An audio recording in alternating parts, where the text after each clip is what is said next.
ನಮಸ್ಕಾರ ಸ್ನೇಹಿತರೆ. ಓಂ ಸಾಯಿರಾಮ್. ಶಿರಡಿ ವಾಸಾಯ ವಿದ್ಮಹೆ ಸಚಿದಾನಂದಾಯ ಧೀಮಹಿ ತನ್ನೋ ಸಾಯಿ ಪ್ರಚೋದಯಾತ್. ಸ್ನೇಹಿತರೆ, ಇವತ್ತಿನ ವಿಡಿಯೋ ವಿಶೇಷತೆ ಏನೆಂದರೆ, ಇಂದು ಮೋಕ್ಷದ ಏಕಾದಶಿ ಆಗಿದೆ. ಆದ ಕಾರಣ ಸಾಯಿಬಾಬಾರವರ ಸ್ತವನ ಮಂಜರಿಯ ಬಗ್ಗೆ ಮಾಹಿತಿ ನೀಡಲು ಹಾಗೂ ಸ್ತವನ ಮಂಜರಿಯ ಮಿರಾಕಲ್ ಕೂಡ ತಿಳಿಸಿಕೊಡಲು ಬಂದಿದ್ದೇನೆ ಸ್ನೇಹಿತರೆ. ಭಕ್ತರೊಬ್ಬರ ಜೀವನದಲ್ಲಿ ಶ್ರವಣ ಮಂಜರಿನ ಒಂದು ಟ್ರಾನ್ಸ್ಲೇಟ್ ಭಾಷಾಂತರ ಮಾಡೋದಕ್ಕೆ ಹೋದಾಗ ಬಾಬಾರವರು ಇನ್ನೊಬ್ಬ ಭಕ್ತನ ಮೂಲಕ ಅವರಿಗೆ ಜ್ಞಾನೋದಯ ನೀಡೋ ಹಾಗೆ ಮಾಡ್ತಾರೆ. ಆಮೇಲೆ ಅವರ ಪ್ರಶ್ನೆಗೆ ಉತ್ತರ ಸಿಗೋ ಹಾಗೆ ಮಾಡ್ತಾರೆ. ಯಾಕೆ ನಾವು ಒಂದು ವಸ್ತುವಿನ ಮೇಲೆ ವ್ಯಾಮೋಹನ ಇಟ್ಕೋಬಾರ್ದು ಅನ್ನೋದಾಗಿರ್ಲಿ, ಅಥವಾ ಕೆಲವೊಂದು ಸಾರಿ ನಾವು ಉಪವಾಸ ಇರೋದು ಕೆಲವೊಂದು ಸ್ಯಾಕ್ರಿಫೈಸಸ್ ನಾವು ಮಾಡ್ಬೇಕಾಗುತ್ತೆ ನಾವು ನಮ್ಮ ಪ್ರೀತಿಯ ದೇವರಿಗೋಸ್ಕರ. ಅದ್ರಿಂದ ಫಲಿತಾಂಶ ಎಷ್ಟು ಒಳ್ಳೇದಾಗಿರುತ್ತೆ ಅನ್ನೋದನ್ನ ಈ ಅತ್ಯದ್ಭುತವಾಗಿರ್ತಕ್ಕಂಥ ಸ್ತವನ ಮಂಜರಿಯ ಒಂದು ಉದಾಹರಣೆ ಮೂಲಕ ನಾನು ನಿಮ್ಗೆ ತಿಳಿಸ್ಕೊಡೋದಕ್ಕೆ ಹೊರಟಿದ್ದೀನಿ. ಯಾರೆಲ್ಲ ಇವತ್ತಿನ ಈ ವಿಡಿಯೋನ ನೋಡ್ತಿದ್ದೀರಲ್ಲ, ಏಕಾದಶಿ ಆಗಿರೋದ್ರಿಂದ ಸ್ತವನ ಮಂಜರಿಯ ಮಹತ್ವ ಮತ್ತು ಸ್ತವನ ಮಂಜರಿಯ ಮಿರಾಕಲ್ ನ ಕೇಳ್ತಿದ್ರಲ್ಲ, ನಿಮ್ಮ ಇಷ್ಟಾರ್ಥಗಳು ಸಿದ್ಧಿ ಆಗುತ್ತೆ. ನಿಮ್ಮ ಕಷ್ಟಗಳು ಕಾರ್ಪಣ್ಯಗಳಿಂದ ಹೊರಗ್ ಬರ್ತೀರಾ. ತಪ್ಪದೆ ನೀವು ಕೂಡ ಸ್ತವನ ಮಂಜರಿನ ಓದ್ರಿ. ಇದನ್ನ ಓದುವುದಕ್ಕೆ 15-20 ನಿಮಿಷ ಸಾಕಾಗುತ್ತೆ ಸ್ನೇಹಿತರೆ. ನೀವು ಇದನ್ನ ಪ್ರತಿದಿನ ಓದಿದ್ರೆ ಅಂತೂ ಇನ್ನೂ ಅದ್ಭುತ ಫಲಿತಾಂಶ ಸಿಗುತ್ತೆ. ಓದಕ್ಕಾಗದೆ ಇರೋರು ಏಕಾದಶಿ ದಿನ ತಪ್ಪದೆ ಓದಬಹುದು. ಜಾಸ್ತಿ ನಿಯಮಗಳೇನಿಲ್ಲ, ಇವಾಗೆ ಓದ್ಬೇಕು ಅವಾಗೆ ಓದ್ಬೇಕು, ಹಾಗೆ ಇರ್ಬೇಕು ಹೀಗೆ ಇರ್ಬೇಕು ಅನ್ನೋದು ಏನೂ ಇಲ್ಲ. ಇಲ್ಲಿ ಮುಖ್ಯವಾಗಿರೋದು ನಿಮ್ಮ ಭಕ್ತಿ, ನಂಬಿಕೆ, ಶ್ರದ್ಧೆ. ಇಷ್ಟು ನೀವು ಬಾಬಾರವ್ರ ಚರಣಾರವಿಂದಗಳಿಗೆ ಅರ್ಪಿಸಿ ನೀವು ಇದನ್ನ ಓದಿದ್ರು ಕೂಡ ನಿಮ್ಮ ಇಷ್ಟಾರ್ಥಗಳು ಸಿದ್ಧಿ ಆಗುತ್ತೆ.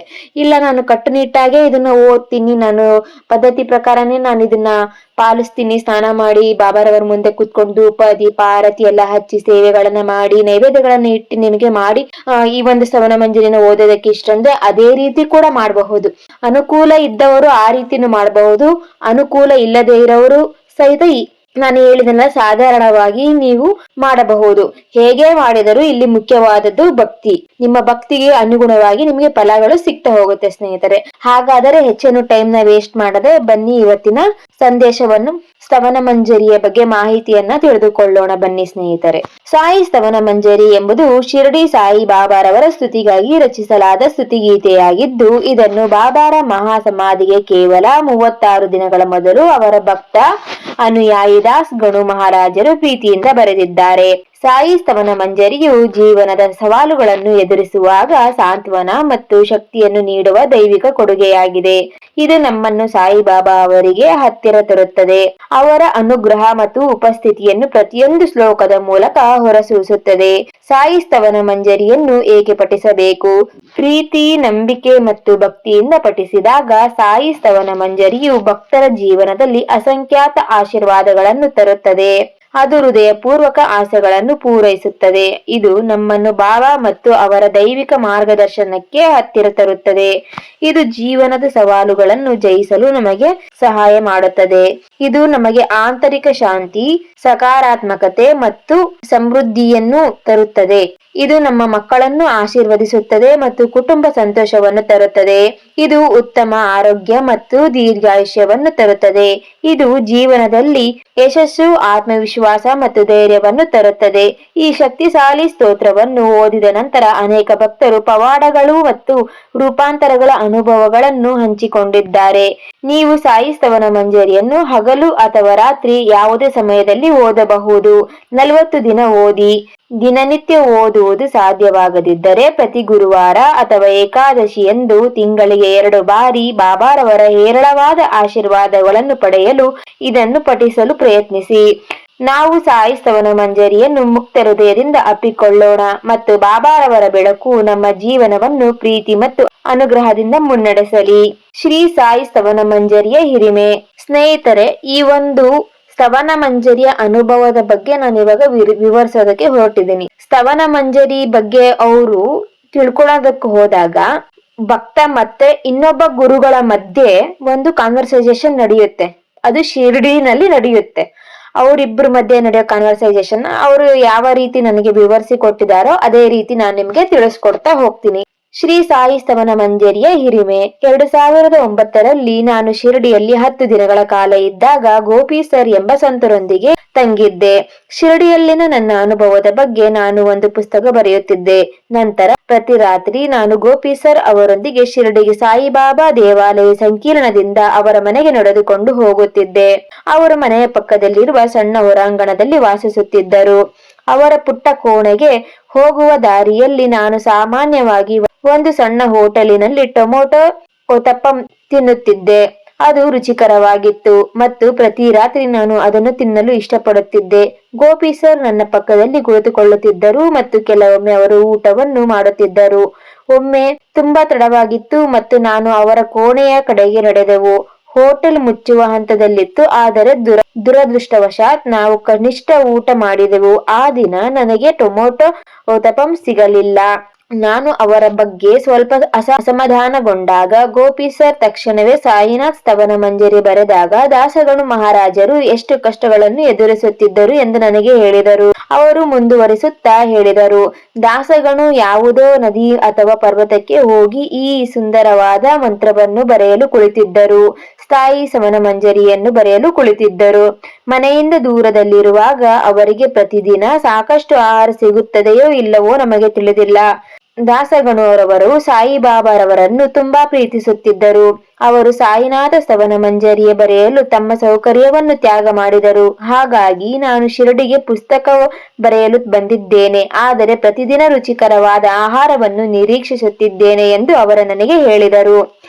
ಆಗ ನನಗೆ ಅರಿವಾಯಿತು, ನಾವು ಸಾಯಿ ಸೇವೆ ಮಾಡಿದರೆ ಕೆಲವೊಮ್ಮೆ ನಾವು ಸಣ್ಣ ಪುಟ್ಟ ತೊಂದರೆಗಳನ್ನು ಸ್ವೀಕರಿಸಬೇಕು. ಸಣ್ಣ ಪುಟ್ಟ ಸ್ಯಾಕ್ರಿಫೈಸಸ್, ಕೆಲವೊಂದು ನಮ್ಮ ಆಸೆ ಆಕಾಂಕ್ಷೆಗಳನ್ನ ತ್ಯಾಗ ಮಾಡಬೇಕಾಗತ್ತೆ, ನಮ್ಮ ಕಂಫರ್ಟ್ ಝೋನ್ ಅನ್ನ ಬಿಡ್ಬೇಕಾಗುತ್ತೆ ಅಂತ ಇಲ್ಲಿ ಹೇಳ್ತಿದ್ದಾರೆ ಸ್ನೇಹಿತರೆ. ಏಕೆಂದರೆ ಸಾಯಿಬಾಬಾ ವರ್ಷ ಪೂರ್ತಿ ನಮ್ಮನ್ನು ಆರಾಮವಾಗಿ ಇಡುತ್ತಾರೆ. ನಾವು ಏನಾದರೂ ಕೆಲಸ ಮಾಡಿದಾಗ ಕೆಲವೇ ದಿನಗಳಲ್ಲಿ ನಾವು ಸ್ವಲ್ಪ ತೊಂದರೆಯನ್ನು ಎದುರಿಸಬೇಕಾಗಬಹುದು. ಶ್ರೀ ಸಾಯಿನಾಥ ಸ್ತವನ ಮಂಜರಿ ಪಠಿಸುವುದರಿಂದ ಆಗುವ ಪ್ರಯೋಜನಗಳು. ಸಾಯಿನಾಥ ಸ್ತವನ ಮಂಜರಿಯು ಜೀವನದಲ್ಲಿ ಎಲ್ಲಾ ಶುಭಗಳನ್ನು ತರುತ್ತದೆ. ನೀವು ಇದನ್ನು ನಿಯಮಿತವಾಗಿ ಓದಿದಾಗ ನಿಮ್ಮ ಜೀವನದಲ್ಲಿ ಸಾಯಿಬಾಬಾರವರ ಉಪಸ್ಥಿತಿಯನ್ನು ನೀವು ಅನುಭವಿಸುವಿರಿ. ನಿಮ್ಮ ಉತ್ತಮ ಆರೋಗ್ಯ, ದೀರ್ಘಾಯುಷ್ಯ, ಉತ್ತಮ ಅಧ್ಯಯನ, ಶಾಂತಿಯುತ ವೃತ್ತಿ ಜೀವನ ಮತ್ತು ಕುಟುಂಬದಲ್ಲಿ ಸಾಮರಸ್ಯ ದೊರೆಯುತ್ತದೆ. ಇಷ್ಟಾರ್ಥ ಸಿದ್ಧಿಯಾಗುತ್ತದೆ. ಸಾಯಿಬಾಬಾರವರ ಶ್ರೇಷ್ಠ ಸೇವಕರಾದ ದಾಸಗಣುರವರು ಸಾಯಿಬಾಬಾರವರನ್ನು ಹೊಗಳಿ ಬರೆಯುತ್ತಾರೆ. ಶ್ರೀ ಸಾಯಿನಾಥ ಸ್ತವನ ಮಂಜರಿ. ಆತ್ಮೀಯ ಸ್ನೇಹಿತರೆ, ಒಮ್ಮೆ ಸಾಯಿಬಾಬಾ ಮಂದಿರ ಸುತ್ತಾಡುತ್ತಿದ್ದಾಗ ನನ್ನ ಸಾಯಿ ಸ್ನೇಹಿತರೊಬ್ಬರು ನನಗೆ ತಮಿಳಿನಲ್ಲಿ ಶ್ರೀ ಸಾಯಿನಾಥ ಸ್ತವನ ಮಂಜರಿ ಪ್ರತಿಯನ್ನು ನೀಡಿದರು. ಶ್ರೀ ಸಾಯಿನಾಥ ಸ್ತವನ ಮಂಜರಿಯನ್ನು ತಮಿಳಿನಲ್ಲಿ ಅನುವಾದವನ್ನು ಮಾಡಲು ಯಾರೋ ಒಬ್ಬರು ಪ್ರಯತ್ನ ಪಟ್ಟಿರುವುದನ್ನು ನೋಡಿ ನನಗೆ ಸಂತೋಷವಾಯಿತು. ನಂತರ ಹನುಮಾನ್ ಮಂದಿರದಲ್ಲಿರುವ ಅರ್ಚಕರಿಂದ ಒಂದು ಸಣ್ಣ ಪುಸ್ತಕವನ್ನು ಪಡೆದುಕೊಂಡೆ. ಅನೇಕ ಸಾಯಿ ಭಕ್ತರು ಶ್ರೀ ಸಾಯಿನಾಥ ಸ್ತವನ ಮಂಜರಿಯನ್ನು ಹುಡುಕುತ್ತಿದ್ದರೆಂದು ನಾನು ಅರಿತುಕೊಂಡೆ. ಆದ್ದರಿಂದ ಸಾಯಿಯವರ ಸ್ತುತಿಗಾಗಿ ಈ ಕವಿತೆಯನ್ನು ಕೆಳಗೆ ನೀಡಲಾಗಿದೆ. ಮಹಾರಾಷ್ಟ್ರದ ಸಾಯಿ ಚಳುವಳಿಯ ಹಿಂದಿನ ಕಿಡಿದಾಸಗಣು ಮಹಾರಾಜ ಅವರು ಮಹಾರಾಷ್ಟ್ರದ ಪ್ರತಿಯೊಂದು ಸಣ್ಣ ಪಟ್ಟಣ ಮತ್ತು ಹಳ್ಳಿಗಳಿಗೆ ಪ್ರಯಾಣಿಸಿ ನಂತರ ತುಕಾರಾಂ, ಜ್ಞಾನದೇವರು, ನಮ್ಮ ಶಿರಡಿಯ ಸಾಯಿಬಾಬಾರವರ ಭಾವಚಿತ್ರಗಳನ್ನು ಇಟ್ಟುಕೊಂಡು ಕೀರ್ತನೆಗಳನ್ನು ಹಾಡುತ್ತಿದ್ದರು. ಕೇಳುಗರು ಭಾವಚಿತ್ರದಲ್ಲಿರುವ ಸಂತರ ಬಗ್ಗೆ ಕೇಳಿದಾಗಲೆಲ್ಲ ದಾಸಗಣುರವರು ನಮ್ಮ ಸಾಯಿನಾಥರ ಶ್ರೇಷ್ಠತೆಯ ಬಗ್ಗೆ ಅವರಿಗೆ ತಿಳಿಸುತ್ತಾರೆ ಮತ್ತು ಶಿರಡಿಗೆ ಹೋಗಿ ಸಾಯಿಬಾಬಾರವರ ದರ್ಶನ ಪಡೆಯಲು ವಿನಂತಿಸುತ್ತಾರೆ.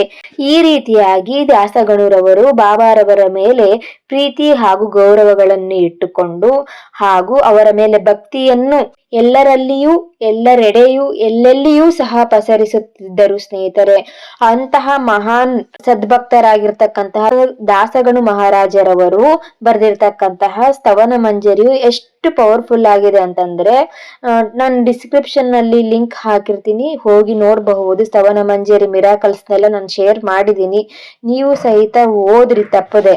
ನಿಮ್ಮ ಜೀವನದಲ್ಲೂ ಅತ್ಯದ್ಭುತವಾದಂತಹ ಪವಾಡಗಳಾಗುತ್ತೆ, ನಿಮ್ಮ ಇಷ್ಟಾರ್ಥಗಳು ಸಿದ್ಧಿಯಾಗುತ್ತೆ.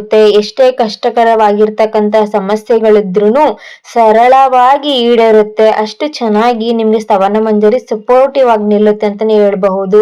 ಬಾಬಾರವರನ್ನ ನೀವು ಕನೆಕ್ಟ್ ಆಗೋದಕ್ಕೆ, ಇನ್ನು ಹತ್ತಿರ ನೀವು ಬಾಬಾರವರ ಹತ್ತಿರ ನೀವು ಹೋಗೋದಕ್ಕೆ, ನಿಮ್ಮ ಹತ್ತಿರ ಬಾಬಾರವರು ಬರೋದಕ್ಕೆ ಇದು ಅತ್ಯಂತ ಪರಿಣಾಮಕಾರಿ ಮಾರ್ಗ. ಇದು ಸುಲಭವಾಗಿರ್ತಕ್ಕಂತಹ ಮಾರ್ಗ. ಇದು ತಪ್ಪದೆ ಸ್ತವನ ಮಂಜರಿನ ಓದ್ರಿ, ನಿಮ್ಮ ಆಸೆಗಳನ್ನ ಇಷ್ಟಾರ್ಥಗಳನ್ನ ಸಿದ್ಧಿಸಿಕೊಳ್ಳ್ರಿ ಸ್ನೇಹಿತರೆ.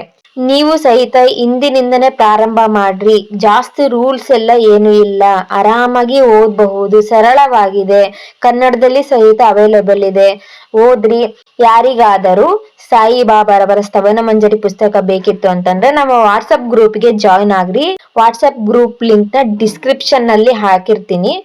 ನೀವು ಜಾಯ್ನ್ ಆಗಿ ನನಗೆ ಪರ್ಸನಲ್ ಆಗಿ ಮೆಸೇಜ್ ಮಾಡಿದ್ರಿ ಅಂದ್ರೆ ನಾನು ನಿಮ್ಗೆ ಸ್ತವನ ಮಂಜರಿನ ಕಳಿಸ್ಕೊಡ್ತೀನಿ ಸ್ನೇಹಿತರೆ. ಇದಾಗಿತ್ತು ಇವತ್ತಿನ ವಿಡಿಯೋ ವಿಶೇಷತೆ. ಮತ್ತೆ ಮುಂದಿನ ವಿಡಿಯೋದಲ್ಲಿ ಸಿಗೋಣ. ಅಲ್ಲಿಯವರೆಗೆ ಓಂ ಸಾಯಿರಾಮ್.